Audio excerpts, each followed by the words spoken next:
We will reconvene right now for a distinguished panel to discuss the implications for Western democracies of Svetlana Tsikhanouskaya's remarks, not just for policy on Belarus, but more generally for the role of democracy in foreign policy and the international order. And I'm hoping now to be joined by our other panelists. Hi. All we need is Ambassador Gerard Steegs. I'm going to have a very hard time with this, and my colleague Tom Wright. So, but it's good to see both of you there, Bob and Kara. Were you able to listen to the speech? Yes, I very much listened, and I think, like so many, are just in awe and inspiration of the courage and the power of a single act, often without a voice, of a ribbon, of some colors, and how much power that has. Absolutely. Yeah, I'm impressed as well. Anyway, now we have the entire panel with us. Great to see you all. Let me explain how we're going to do this. We have an hour. I'll be asking questions of the panel, but panel members should also be feel free to respond to each other as we go. I'll be introducing each of you as I ask questions. And our goal, as I said earlier, is to discuss the implications of Svetlana Tsikhanouskaya's lecture, not just for Belarus, obviously, but more generally for the question of democracy in foreign policy and the international order. But that said, I'd like to stay on the topic of Belarus for just a moment and start with Bob Dean, who is the coordinator for the Russia and Eastern Europe Center at the Klingendahl Institute.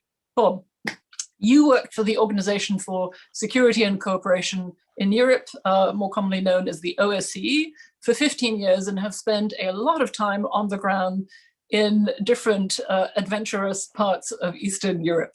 What strikes you as distinctive about the democracy movement in Belarus as it stands now?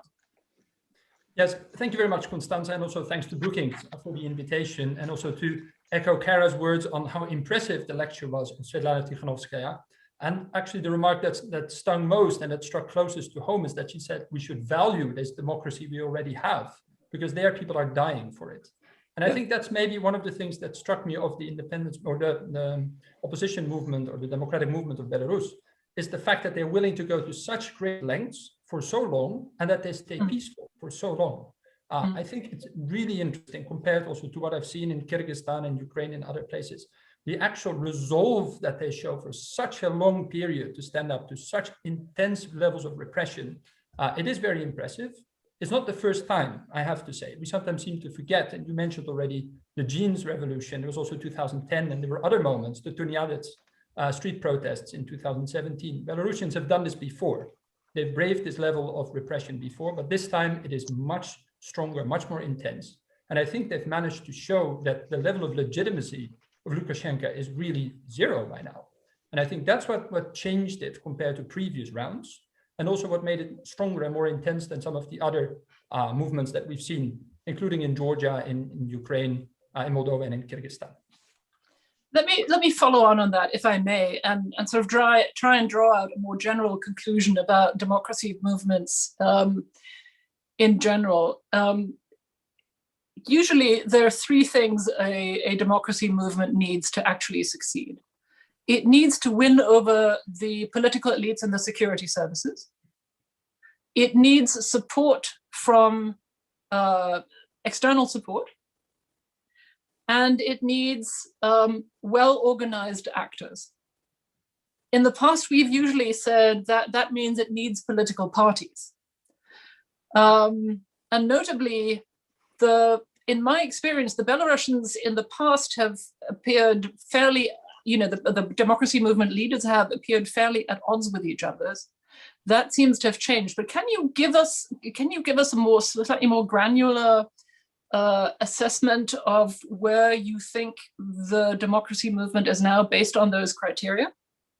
Okay, yeah, thanks a lot. I think one of the things that was really important in this process, Lukashenko tried to remove all the potential leaders from the playing field. There were no political leaders anymore left outside of prison. He deregistered everyone except Svetlana Tsikhanouskaya, whom he totally underestimated to his peril.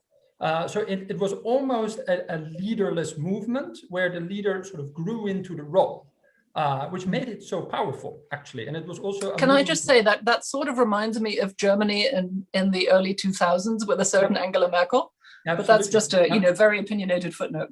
No, and it also showed how much Lukashenko was out of touch with society. He had shown that before, during the COVID pandemic, that he just wasn't able to respond to the actual pressures coming from below. He totally underestimated them. But that was the first thing. I think the second thing that you mentioned, the external support, I think that is the main problem at the moment that we face. And you saw it in your last question to Tsikhanouskaya, the role of Russia. In this sense, there is a degree of external support to the democratic movement, but there is a much higher level of support to the regime from a large neighboring country that is willing to go to great lengths to prop it up. I think that's one of the main problems they face at the moment. Russia was immediately sending in, for example, journalists to the state TV at the very beginning when the journalists went on strike, support to the security forces, economic support. So actually there, the wind is not blowing in their favor. That's an uphill struggle for them. So I think the third point that you mentioned, the degree of organization, is that many of the social structures in Belarus are sort of run by the state, things like unions. There's a very high level of people affiliated with unions in Belarus, but they are actually more instruments of control than they are instruments that allow for a bottom-up movement to take place. So I think that sums up sort of some of the challenges that this movement faces. And because they stay peaceful, and that is one of their main strengths, actually, they're resolved to stay peaceful and disciplined in that. They can't pose enough of a threat to the regime because it has still the backing of the security forces. So that last element is that they can't overtake it at the moment, at least. They don't have the numbers, they don't have the strength to basically break through that iron wall of resistance and that increased level of repression. So that is what makes this, unfortunately, as Tsikhanouskaya said at the end, a very long and drawn out process and without quick fixes. One last question, and then I'll move over to Karen Mcdonald. One element that also seems to be missing to me, if you compare it to Ukraine, and I suspect that's for the good, and that's the presence of oligarchs with their own security forces. Am I right? Yes, well, in Ukraine, there was a degree of pluralism always because the different oligarchs competed among each other, and they all have their own parties or people within different parties, basically. Right. That doesn't exist as much in Belarus. There are, of course, oligarchs, and Tsikhanouskaya mentioned already Lukashenko's wallets. There are people with large stakes in the economy. One was actually, I think, getting in trouble in the Republic of Congo very recently. So there are people that have these economic ties, but it's not the oligarchization of politics that has been plaguing Ukraine for so long, and that has made also reforms in Ukraine so incredibly difficult to take hold. So that's a real difference between the two, indeed. And the last difference, if I may, with Ukraine is the lack of a strong geopolitical movement from below. So the protests, and that's really an important distinction to make, they are not geopolitical in nature. They don't ask to either join the EU or the Eurasian Union or the Union State. They are actually focused on Belarus itself. Yeah, thank you for making that. That's a really important point, and that also comes through in this recent survey that this German think tank Zeus conducted, is that the Belarusians don't want to be made to choose. And I think that that's very important as a guiding factor for Western policy. Let me turn with that to Karen Mcdonald, who is the Deputy Assistant in the State Department's Bureau of Democracy, Human Rights and Labor, a DAS DRL in the alphabet soup of the State Department. Thank you very much for joining us and taking time out of what presumably is a horrifically busy day for you. Ms. McDonald, yesterday, President Biden said in his first press conference, autocracy and democracy, that's what's at stake here. We've got to prove democracy works. And you're one of the people, I presume, based on your title, who has to turn that democracy agenda of this administration, which is so prominent, into actual policy. Neither the US nor the EU have recognized the 2020 elections in Belarus. So what exactly will you do on top of what you've already done to support democracy there? Can you actually tell Lukashenko it's time to leave? Thank you so much, Constance, for the opportunity to join you today. Let me address your question in two parts. The first is related to the citation that you mentioned and the fact that democracy and human rights is at the heart of our foreign policy and what that means and what how we translate that into practice. We do get this question often. And I think the first thing I want to just say from the outset is that we reject the notion that somehow values and interests are at odds or a zero-sum game. We very much see that it is through democratic principles that we demonstrate a power of an example, that it is through democratic principles and upholding them and human rights that we pursue strategic interests. And we could talk more about that in actual practice as we go through, because it is a complicated process, obviously.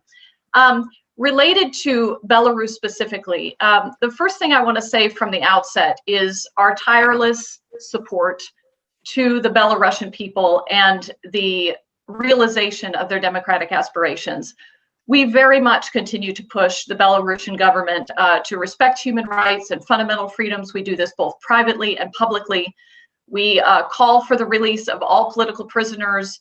We look to all tools that we have at our disposal to hold accountable those who engage in abuse and those who look to undermine democratic values. We have called for genuine dialogue. We are very much in support of what Svetlana Tsikhanouskaya has outlined.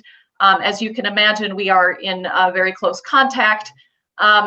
We believe very much that a dialogue leading to new elections is important, that the OSCE is well suited and right for this fit.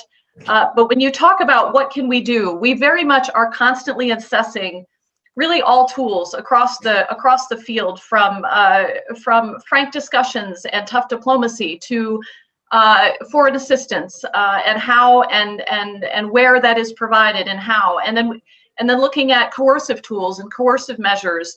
Also looking at emergency assistance, some of the very important immediate assistance that so many activists find themselves in need of, from legal aid to relocation costs to reestablishment costs to new equipment, all these kinds of threats that they are under to help support in that environment. I'll stop there for a moment. Just I don't want to go on. No. These are all important questions. Let me just ask you, you have an ambassador in Minsk, Ms. Fisher, I think, who I think so far has met with Tsikhanouskaya but has not submitted her agrément to the government. Is that correct? Our ambassador, to my knowledge, has not yet arrived in Minsk. She is still waiting for a visa, as far as I understand, but she has done some work with meeting with various counterparts. She has met with Svetlana Tsikhanouskaya and other counterparts in Vilnius and Warsaw. We are very hopeful, and we have urged the government to welcome her in. We feel that it is a very important step for her to arrive in Minsk, for her to begin her work there in this process. All right, thank you so much. I obviously have tons more questions, but we'll wait for a second round, and let me move to, and this is where I take a deep breath, muster all my courage, and try to get the pronunciation right.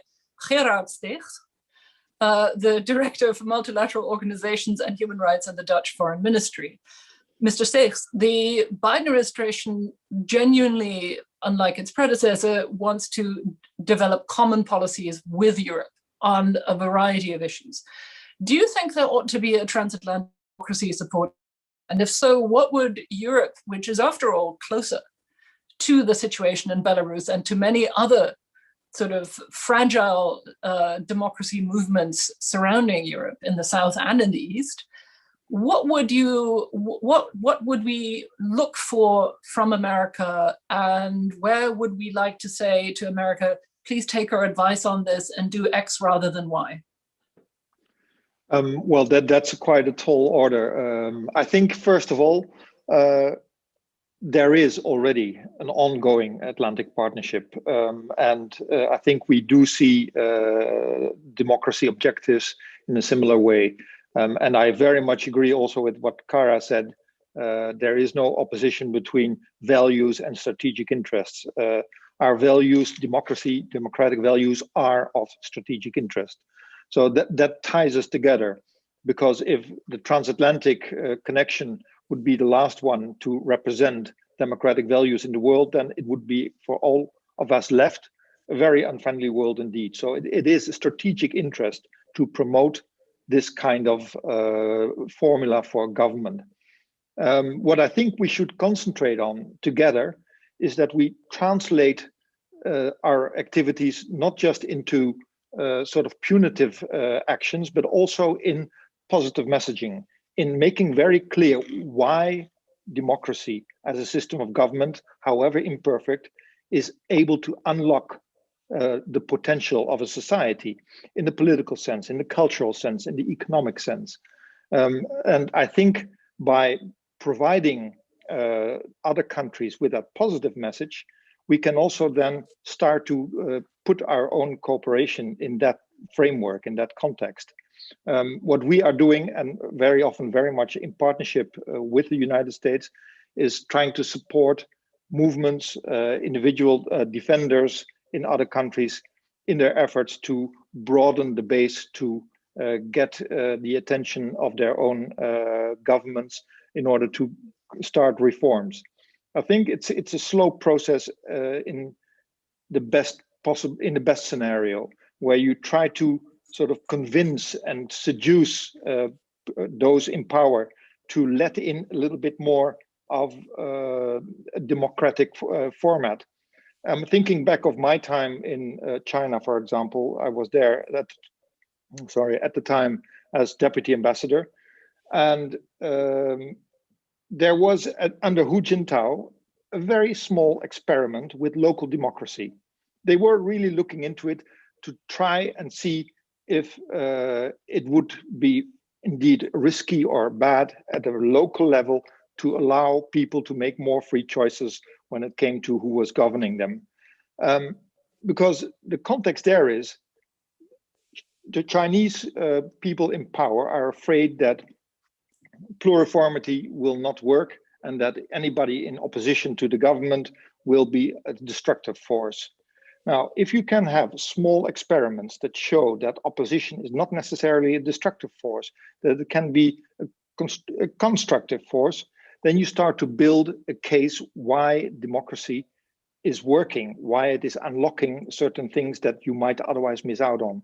So I think if you talk about the partnership between the United States and Europe, we should showcase why we think it's such a positive force for our societies and why we think that other societies might similarly benefit, while of course respecting that there are many roads to Rome. There are many ways to conceive of a democracy in other countries. We should definitely avoid lecturing other countries on one format, on one way forward. It is with respect for local tradition that we should invite others with us to unlock a potential that you get when you let people decide for themselves about their government, when you give them influence on their form of government. Right. I have to say I couldn't agree with you more. I think we've seen the blowback that is possible from slightly over, shall we say, over muscular promotion, both in Ukraine and in Georgia, where the sort of local democracy movements got caught in the middle between Western and at the time American assertiveness and Moscow's will to pull things back. That said, let me, I know that Bob wants to come in here as well, but let me, actually no, Bob, why don't you come in on the lecturing point, and then I have another question for Gerard, and then I'm going to go to my colleague Tom. Bob. Yes, thanks a lot, Constanze. And just to add what Ambassador Stakes was saying, this point of lecturing, I think it's a really important one to make. I've seen this change in my time during the OSCE. At the very beginning, and that was well before my time, actually, in the 90s, there was still something of a normative consensus. There was a common agreement on values, but also Russia signed up to, many other countries signed up to. And then we developed the habit of basically holding them accountable to what they had signed up to in the 90s. That continued throughout the 2000s, and eventually that normative consensus just broke down.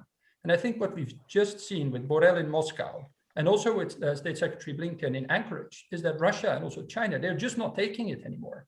And they'll just do the opposite. They'll just lecture back in this whataboutism style. And if every time I heard what about Guantanamo during my time in the OSCE, That brings me to this last point that Ms. Tsikhanouskaya made about coherence. We have to be extremely careful that we are coherent in what we say, what we project elsewhere in terms of our values, and what we do at home.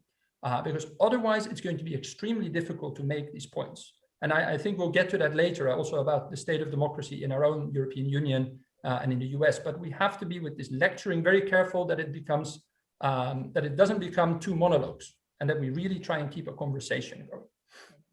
Yeah, I think that's a very, very fair point. I will, if I may, Ambassador, sort of needle you a little bit more on the point of consistency. And it seems to me quite startling that the EU has just generated a lot of ire in Beijing with its sanctions on behalf of the mistreated Uyghur minority. Mm-hmm. But on the whole, it seems to me that the EU has been rather more circumspect on democracy movements in Eastern Europe. Is that because location makes a difference? Are we worried about an overreaction from Moscow and that we might not have an answer to that? Well, I don't know whether we have been actually much more careful with Eastern Europe. We have made very clear statements, I think, about how we see the recent developments and what we would like to see happen there. But obviously, this is right at our doorstep. There are other considerations that go into the full position that we can take. But I would not necessarily agree that we take a different kind of normative stance on what happens in Belarus than on what happens in China. I think the difference, however, is also in China, there is no publicly visible, broad democracy movement that is trying to sort of make its mark. In Belarus, you do have that. And what the threat all the time is in a country like Belarus is that it gets seriously violent and that a lot of people will actually be victimized. I think that also dictates a different and sometimes more careful approach.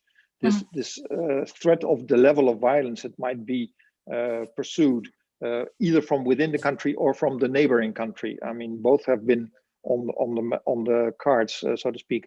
I think when it comes to China, we have a sort of violence monopoly of the government of China that prevents this kind of civilian, how do you say it? The use of violence against large groups of civilians that are resisting themselves.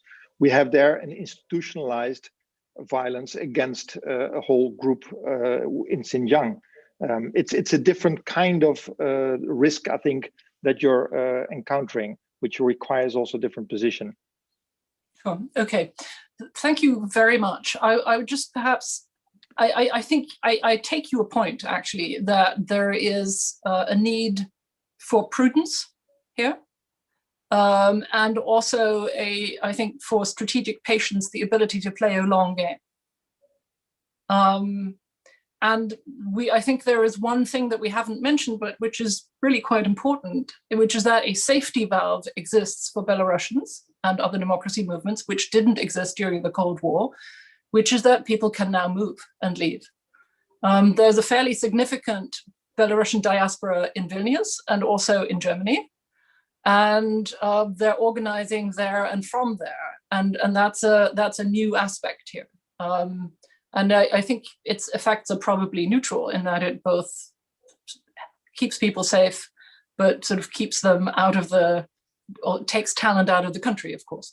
But let me move to Tom Wright, my colleague, who's been waiting much too long. He is the director of the Center for the US and Europe at Brookings, and to which I belong, and a very eloquent writer.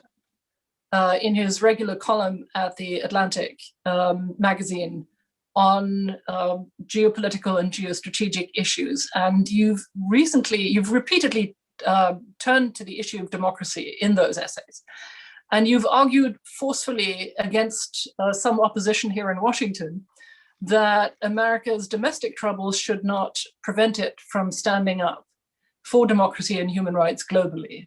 You and I both know that there is a groundswell here of people arguing for that and saying that the Biden administration risks overextending itself. Can you lay out your argument for us? Sure. Thanks, Constanze, and thanks for your leadership on this event today and the moderation of the discussion. What Svetlana said was very inspiring and moving, and I think it's been a terrific session so far, and I've learned a lot already in this panel.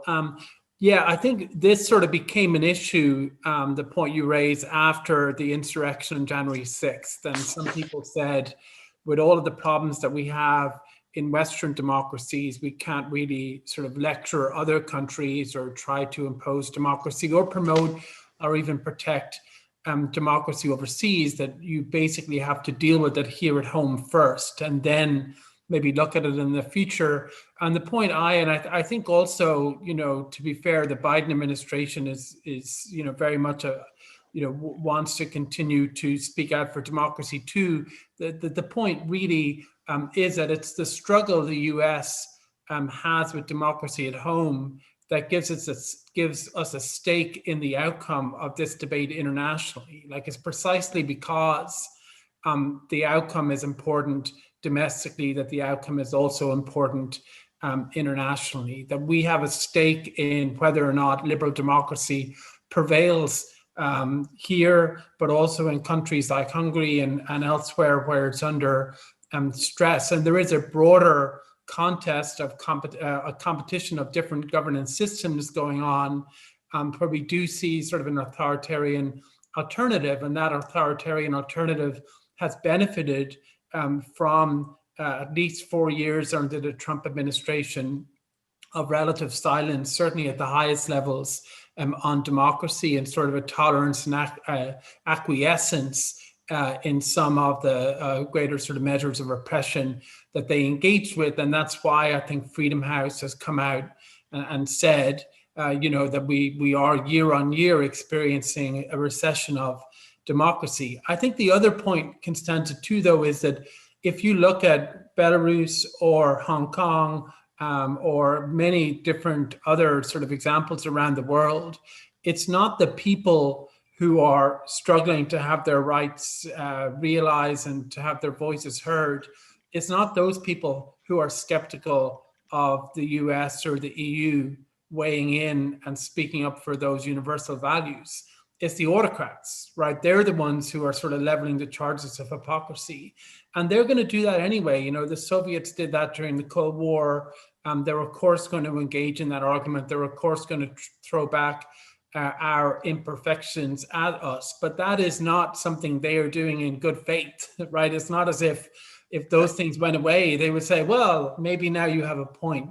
I just want to make one other point too, because I do think I probably disagree a little bit with some of the other panelists on one issue, which is, this is not, I think, a question of a discussion that can happen in good faith with Moscow, Beijing, and others, that if they're sort of convinced, that chaos wouldn't result from political liberalization, that they will be willing to experiment with that, right? They, I think, are correctly of the view from their perspective that any liberalization could spell the end, of their control at home, and they are determined to hold on to that. And they realized, I think, in the late 2000s, around 10, 11, 12, that their regimes were sort of existentially challenged by liberal democracy, and they undertook a number of steps, Putin and Xi most prominently, to push back, and that's what we sort of see today. And so I think that's sort of where we are, but I think they are very much involved in an effort to make the world safe for Putinism or for the CCP. They feel like it's a vulnerable sort of environment for them, and so I think we have to recognize that. And I think, when we talk about not lecturing, no one wants to lecture. I don't think that is what anyone would say a policy should be about. But I do think it is important to make clear that there are certain sort of values and human rights that we're not going to sort of paper over, that we will sort of make a big deal out of those, and that the price of egregious violations of those, whether it's in Hong Kong or Belarus or elsewhere, will be high, and that they will have to defend that, because I think that is that does affect their calculus when it comes to making decisions. I think one of the reasons China cracked down in Hong Kong last year is because they felt they could get away with it without much comment.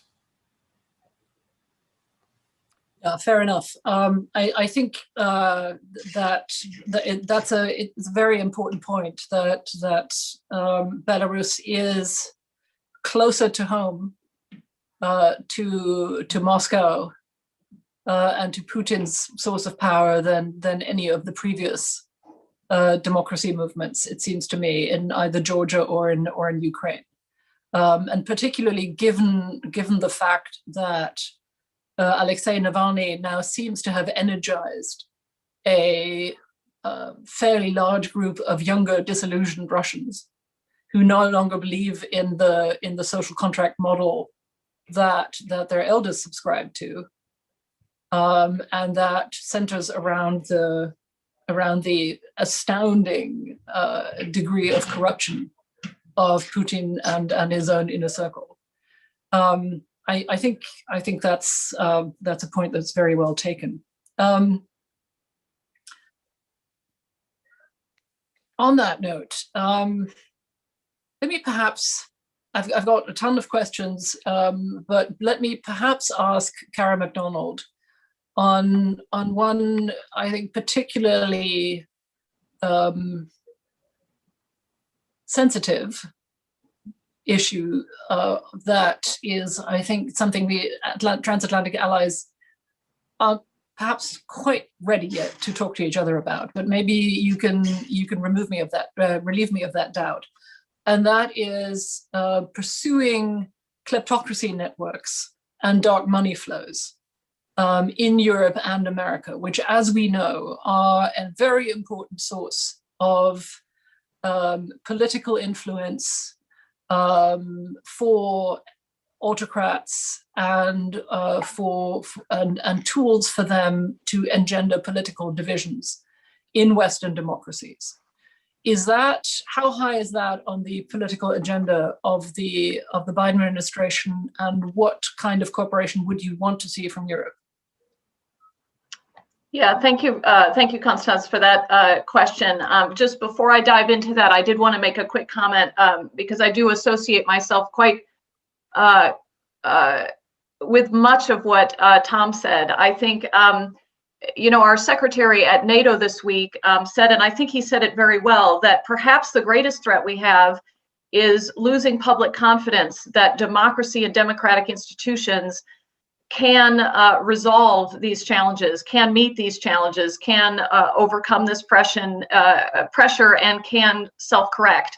And I think, Constanze, I also really appreciated your tangible tone of humility comment at the beginning of our discussion, because I think you have seen and will continue to see from our administration very much that tone. But I think I would say that in that humility and that desire to ensure that we have consistency between the democratic work at home that has to be done, and then representing also and pressing for those values abroad because of the stake that we have in it, that there is also a strength in that. It's as President Biden said, the power of our example, but it's also, there comes a strength in also going through a lot of those challenges ourselves. And I think being able then to come to the table as equal partners to discuss and to call each other out and to say we want to be called out when we are not living up to our international obligations. And that's another comment I would make, is that these are not just US values or European values. These are enshrined in international treaty obligations that countries have signed up for. So I think there is very much, in our view, the importance of holding each other to account for those obligations that we have signed up for. Now, turning quickly to your question about corruption. So this, I have to say, is an area that I have a particular interest in, especially because we see the nexus between corruption and repression. I like to say that corruption is often a currency of repression. It is a facilitator. It is a way in which it is facilitated, empowered, and enabled.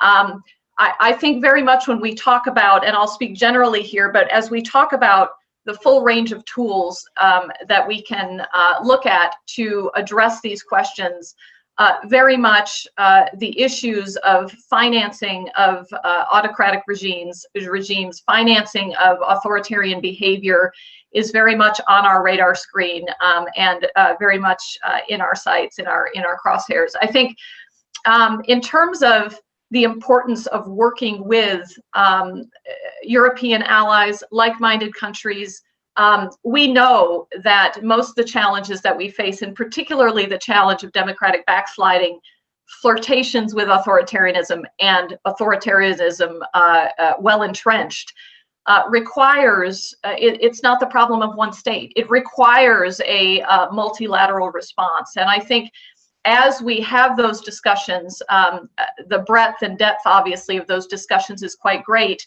This is a piece of that. And I think you've seen that. We certainly recognize that sanctions are not the only tool, but they do have an important role to play. And we've been very encouraged by some of the European development of tools to look at how to hold to account. And many of our sanctions focus on kind of two different channels. There are those that have authorities that are focused on violators of human rights, and there are those that are focused on corruption. And so often we find that those two are channels that there's a lot of intermixing and intersectionality between those. But that is very much part of our discussion. All right, thank you very much. Let me move immediately to Gerard Steegs. Do you see any scope for European-American cooperation on kleptocracy networks? I mean, Europeans are sensitive about their banking secrets. Germans are particularly sensitive. Not all of us to the same degree. But no, I think the mood is changing. I think we're all working together. We have now in Europe, and I think Kara was referring to that, the human rights sanction regime, where we are now as 27 cooperating in listing people who are seen to be instrumental in human rights violations. But very often, indeed, I couldn't agree more, Kara, you see that there's a connection to people who are also assisting and abetting in the corruption schemes that autocratic systems use to keep themselves propped up. We saw that, for example, very clearly in the case of Syria, where a lot of big business leaders are very close to the regime. And by listing them, you, on the one hand, make it harder for the regime to play its normal corrupt game. And on the other hand, you also come down on concrete human rights violations that you know are connected to some of these people. So yes, there is a great scope. We are developing the instruments now in Europe to get on top of these kinds of problems. And I think in the partnership that we definitely feel with the Biden administration, with the United States, we can tackle these things together. We are doing that already in another area of, well, at least law enforcement, trafficking. We have a good cooperation emanating from New York, the United Nations University, on how to combat the financial side of human trafficking, how to sort of track the circuits around which the money is being made with illegal trafficking. There we work very closely with the United States as well. In a similar way, I can see us working on the autocratic corruption circuits as well. Thank you very much. I have a question from Trudy Rubin again, from the Philadelphia Inquirer. And that goes again to our own domestic orders. And it's this: how should NATO and the EU deal with illiberal democracies in their midst? Now, there have been some efforts, famously, to deal with that. Do you think there's been enough? Do we need to do more? I'll start with you, and then I'll go to Kara Mcdonald and ask Bob and Tom to weigh in on this one, which is key, I think. I think there is a two-pronged approach there necessary. On the one hand, if you sign up to the EU, you sign up to the rules of the club, and there's an enforcement mechanism. So if you are violating the principles of the rule of law, if you're violating the principles of independent judiciary, then there is a European mechanism that will come down on you and will fault you for not towing the rules, so to speak. So that's the sort of more punitive side of it, and it is being used. You know that my fellow countryman Timmermans is indeed gearing up to take action on Polish judiciary infractions.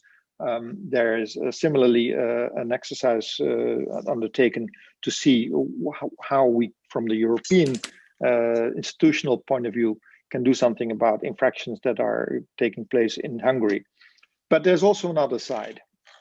There was a book which in Dutch was called Failing Light, by Ivan Krosov and Stephen Holmes. In that book, they tried to determine why in several Central European and Eastern European countries, after a sort of very hopeful start, this move towards a more populist, a more anti-democratic type of rule has become evident. And what they see, and that's a bit coming back to the point of lecturing, what they suggest is that in some of these countries, the feeling has been that the norm setting, the standard setting has been unilaterally from the old membership of the EU.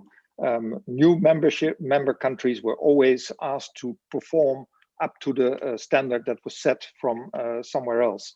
And it was never good enough, was the feeling. They were always faulted for this, faulted for that. And that increased frustration and in some cases anger, and was feeding into the dialogue or the narrative of populist leaders that are now indeed in some of these countries in power. So we also need to, there again, what we already talked about, practice a more, I think, smart outreach policy that makes it also clear why it is better for those countries, for all of us, if you stick to the rule of law, if you stick to democratic principles, if you unlock the potential of your society in the most efficient way by letting everybody play their part. So there's two sides of, I think, the enforcement side and indeed the political side, where you try to understand where is it coming from, how do you counter that? So let me push you a little bit, if I may. The Netherlands are famously part of the frugal group of European member states in the emergency recovery program negotiations. Is it rude to me to suggest that this, if nothing else, might be a motive for the Netherlands to suggest quite forcefully to, say, Hungary or Poland, that they will be cut off from European funding if they persist in turning their countries into one-party states?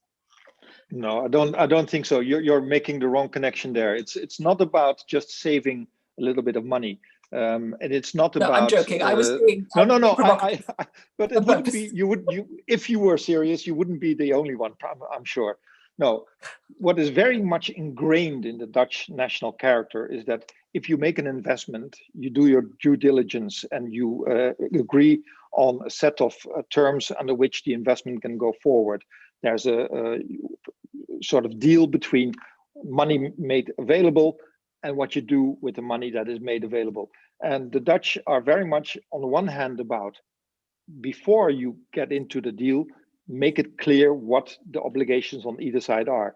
And then the other part of what the Dutch feel very strongly in it, once you have made the deal, you stick to it. If the money is given under certain conditions, then the conditions must be applied. And I would be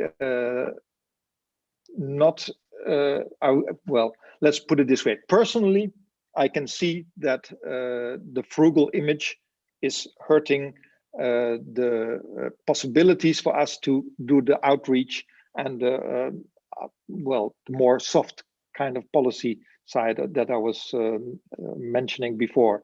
I can see that. And as a diplomat, I think it's possible to do the one and not leave the other outside. We should voice it in a sort of way that it gets understood as to why are the Dutch sometimes so stringent on certain of these conditions. I'm sorry, I was just trying to sort of push a couple of buttons. It's a thing, and we know it. Let me ask Kara Mcdonald. There have been a couple of suggestions in the past of how to address the issue of illiberal allies within NATO. You may remember a foreign affairs essay by Celeste Wallander suggesting that Hungary be thrown out of NATO. I checked the legal options for that, and they are, I fear, non-existent. But what other options are there to express disapproval and to perhaps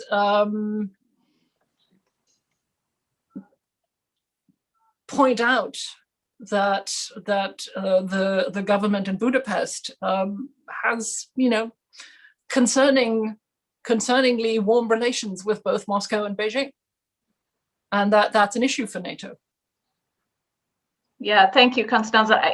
I think, in fact, you have the answer there in your question. I think, the point of standing by our democratic principles is about calling out and engaging with our friends and our allies and our like-minded when we see ourselves or them coming up short. And I think, the strength of our alliances is based on the strength of those values on which they are pinned. And if we see backsliding on those values, that affects the strength of the alliance. So I think there is very much not just a bilateral equity here, but really one about the effectiveness, whether it's NATO or within the EU structures, the effectiveness of those alliances and the values on which they are based. I'm reminded a little bit, I had to testify on Tuesday on Georgia, and I remember saying at one point, we can't want it more than they do. So these countries have signed up for these obligations, and we are very much of the view that we have to have those frank conversations. We are concerned about what we have seen happening in Hungary, about questions of independent judiciary, about corruption, about the LGBTI community, anti-Semitism, the media pluralism environment, the media environment, and lack of pluralism. So I think those are all part of, and I very much want to reassure that these are very much issues on which we engage with Hungarian counterparts, and they will be an important part of our bilateral agenda. All right, thank you very much. Bob, I've left you out of the conversation a bit. Is there anything here that you would like to come in on? Well, certain conversations I don't mind being let out of, especially about frugal Dutch. But sorry. Just to come back on and again, I don't want to be rude either to our partners. Don't worry about it. Don't worry about it. Sometimes I'm happy I'm not a Dutch diplomat having to explain these things abroad. But no, to come back to the struggle of intergovernmental organizations, it's NATO, it's the EU, but it's also the OSCE and the Council of Europe. They all actually have the same problem. Once a country is in, it's pretty hard to enforce the values that it stands for because it has a veto on decision making. If it's alone, you can still apply certain mechanisms like the Moscow mechanism or others. If there's multiple backing each other, it's even harder to enforce anything at all. And then you eventually come to discussions like we've had in the Council of Europe with Russia, is if it's better if the country is in it when you can still exercise certain amounts of pressure through the mechanisms of that organization, right? Or if there's a point that their values are so far apart from what the organization stands for, that it's better if they leave. Now that last decision, because it's so irreversible, it's not been taken much at all. Sometimes memberships can be suspended briefly, but expulsion doesn't seem to happen much, because you lose that ability to engage each other behind the scenes in that dialogue. And I think just to back up what Kara Mcdonald was saying, I think these conversations need to be had. This holding each other to account needs to be done. Not all of it needs to be done through Twitter, maybe, and not all of it needs to be done through long monologues in intergovernmental settings, but it's very important that they take place. And then last, maybe to come to Fidesz, it took us an incredibly long time, and here including also Germany played a certain role, on Fidesz in the European People's Party, in the European Parliament. It only just left, I think, last week. And so for a very long time, it was shielded from too much criticism from its own peers within the European People's Party due to, I have to admit this, just political interests and the large amount of votes also that it brought to the table. So sometimes we're good at holding sort of public statements denouncing things, but when it comes to touching our real interests, we actually tend to shy away from actually making changes that could make a difference. Bob, I can only say guilty as charged. I think that Germany has played an unhelpful role, and particularly the German Conservative Party, the Christian Democratic Union. And I have to say, I think one needs to lay that then at the feet of the Chancellor herself, for far too long, really for a decade, shielding Fidesz from criticism when Fidesz behavior and Orban's behavior was becoming ever more egregious.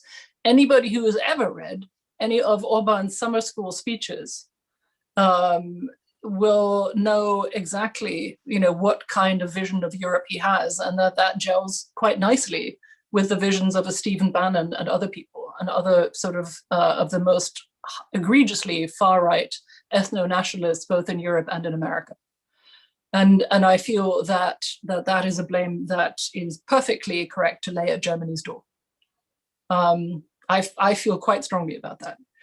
Tom, let me ask you to come in. I think this question about how important it is, what's the point at which you say enough is enough?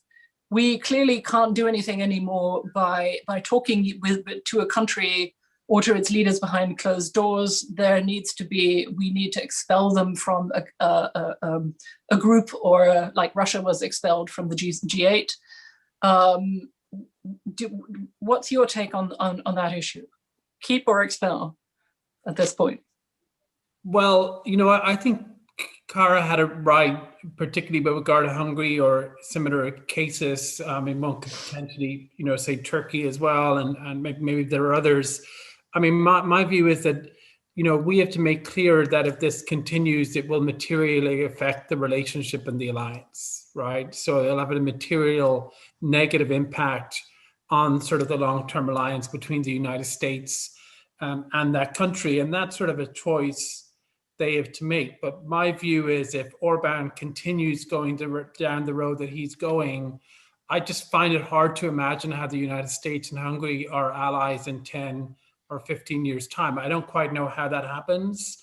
But I think we are entering into a world where the values dimension of foreign policy and this choice between authoritarianism and democracy, these will be fuzzy lines, and there'll be lots of different sort of exceptions and all of that, but it will actually matter, I think, and countries do to some degree have to choose. Obviously countries will stay engaged with China and in some cases Russia, and they'll still be allies of the US, and the US will still be engaged with China economically, but there will be a choice on certain sort of key matters, including the rule of law, like who you basically align with. And I think that's what they have to think about. And the other point I would just make, Constanze, is, sometimes I think of the analogy to the 2% emphasis that the Trump administration had, right? Trump said, if you don't spend 2% of your GDP on defense, then we may not defend you, right? Or we're so aggravated by that, that we will maybe overstep the mark in our alliance, and if not withdraw, like something bad will happen. Right now, I thought that was totally wrong on that issue, that he did that, but there's nothing to stop us from doing the same thing on democracy and human rights.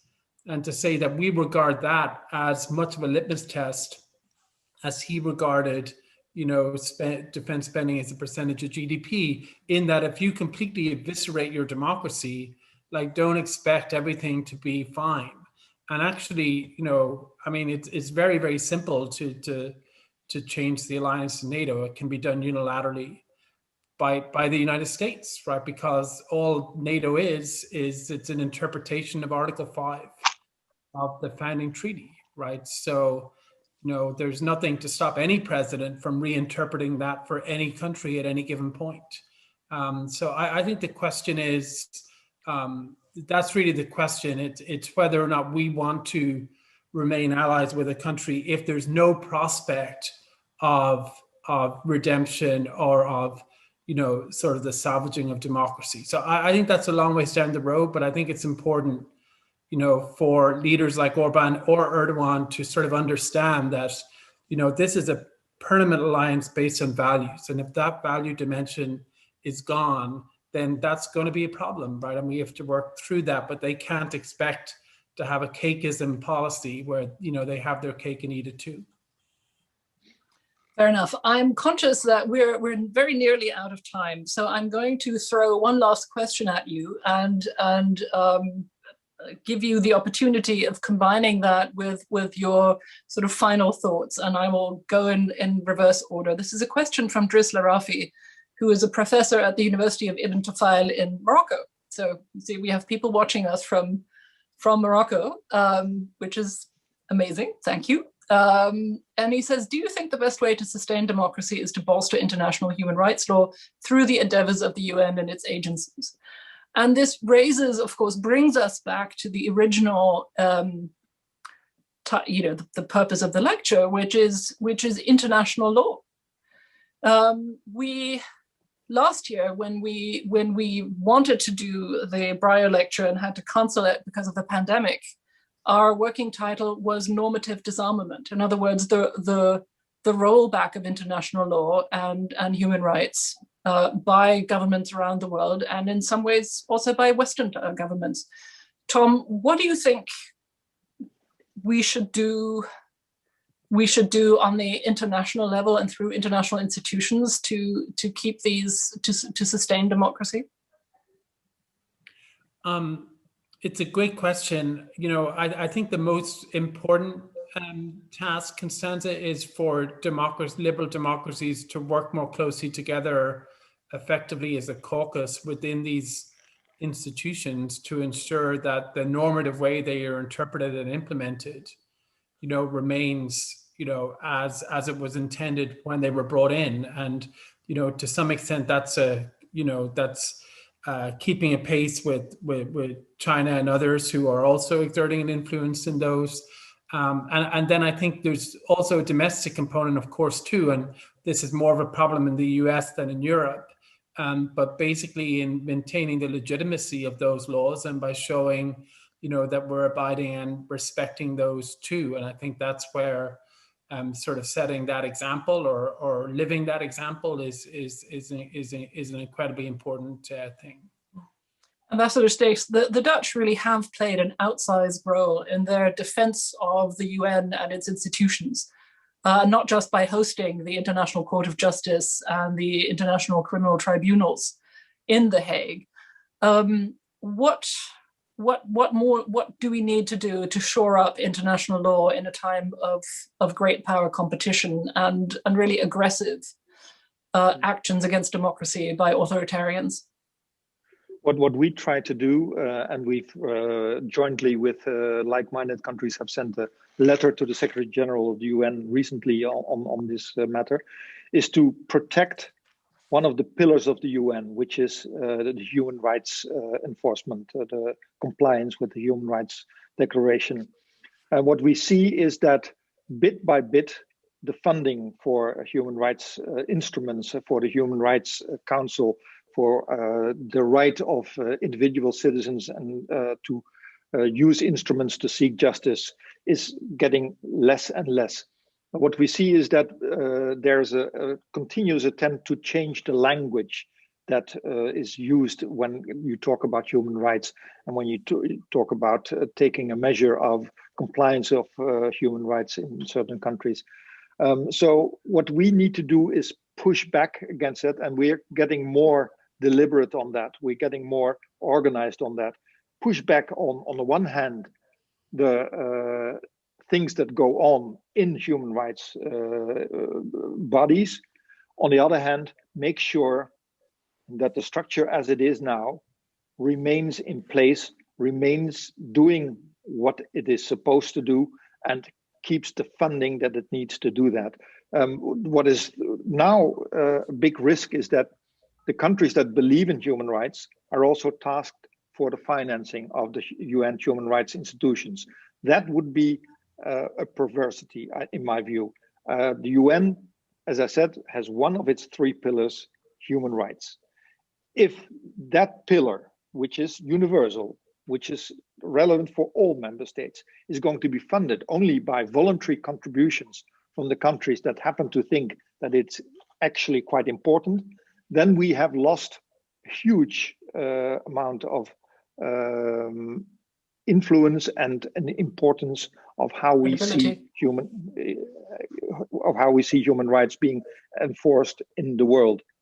And that is something that we will not get back easily if we lose it. So there we are getting increasingly organized with like-minded countries to push back, to get the funding properly arranged for all of the body of member states, etc. Thank you so much, Ambassador. Karen Mcdonald, yesterday the State Department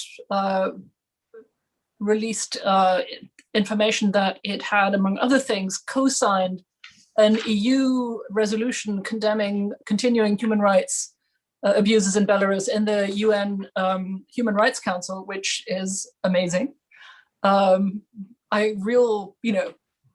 Not something anybody would have expected anymore after the past 4 years. So thank you for that. What else do you think is necessary for all of us to work together to preserve and expand international law for the benefit of all? Yeah, thank you so much, Constanze. When we speak with a common voice and a common purpose, that is how we're going to meet these challenges, whether it's COVID, whether it is climate change. That is how we have to meet these challenges. And while we recognize that there are certainly flaws in these institutions, we continue to believe in the mandate. We continue to believe in the architecture that established them. And I think that's why you've seen this administration engage so robustly back in the Human Rights Council. Thank you for mentioning the Belarus resolution as leading one of the teams that worked so hard behind the scenes on it. I take that back with me. But I think it of course is not just that. We were also very proud of the 156 countries joined us in a statement on racism. That is tremendously powerful when 156 countries sign up to those kinds of issues. So we are very much looking to work with and through the multilateral institutions and recognize just very simply that one nation can't do it alone. If I just may add a little thing to that, what I'm also very proud of is that, and I think it was initiated by the US, that we also had a resolution in the Human Rights Council last session that actually pushed back on attempts by countries like China to change their language, to change the concept of universality of human rights, and to put all sorts of ifs and buts in the way. We now had a very clear statement. It was supported. It was clear for everybody. And I think it's one of the first times that we actually this explicitly pushed back on attempts to change the whole architecture, as Kara was saying. So that for me was also a gratifying moment. Thanks. All right. Well, Bob, you have the last word. What an honor. No, Constanze, I think the points have been made. The importance is to come to the defense of multilateralism. And I think if anything, the last 4 years of the previous administration, it did a lot of damage to this ideal of multilateralism. And it even made many other countries, including my own, unite in an alliance for multilateralism, exactly to make the points that Kara just made. We're much stronger if we try and defend these things together. And I think the case of Belarus is a case in point. These human rights are most needed in the places where the autocrats crack down on them hardest.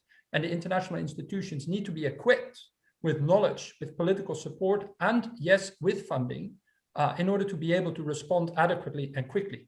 Because if anything, we've seen sort of a breakdown over the last years of investment in this type of organizations, also investment in this type of knowledge. And that's why I want to conclude by thanking Brookings for actually paying attention to it in the way that you do, because this is really important to also secure societal support from bottom up for this very important multilateral work. Thank you very much. Well, thank you for those kind words. Now it's to me to thank all of you, Kara Mcdonald from the State Department, Ambassador Steegs from the Dutch Foreign Ministry, Bob Dean from the Klingendahl Institute, and my own dear colleague, Tom Wright from Brookings, for what I thought was a fabulous panel discussion. I also want to thank Svetlana Tsikhanouskaya for giving us, I thought, a memorable and moving lecture, 7th Breyer Lecture. And finally, our partners, the Klingendahl Institute and the Dutch Foreign Ministry and the Municipality of The Hague for working with us on this distinguished lecture series now in its 7th iteration. And finally, Justice Breyer just wrote me an email saying that he wanted to join us for the panel, but his case conference this morning at the Supreme Court lasted until 12:30. So he thought he would interrupt us if he joined at the very end, which I'm immensely grateful, frankly, that he even gave this consideration. We'll send him the link of the lecture and the discussion. And let me perhaps end by saying that I think when we talk as Westerners about democracy promotion, what we're talking about is practical solidarity with nations and civil society who seek freedom, self-determination, and democracy on their own terms, who want to live in decent societies. And it should, I think that we need to keep underscoring that our goal is not a hegemony of Western-style democracies, but an expanding collaboration of countries that derive their legitimacy from good governance and the free consent of their citizens. Because anything else just isn't right. With that, I'm going to conclude this. Thank you so much. It's been wonderful discussing with all of you, and I hope to meet you all in person very soon. Thank you for your time in your busy days. Stay well, stay safe and healthy above all. And goodbye. Thank you, Brookings, and everybody there. Yeah. Thanks. And thanks to all the Brookings organizers behind the scenery who are important as always. Bye-bye. Thanks for watching. Be sure to like and subscribe for more videos from Brookings.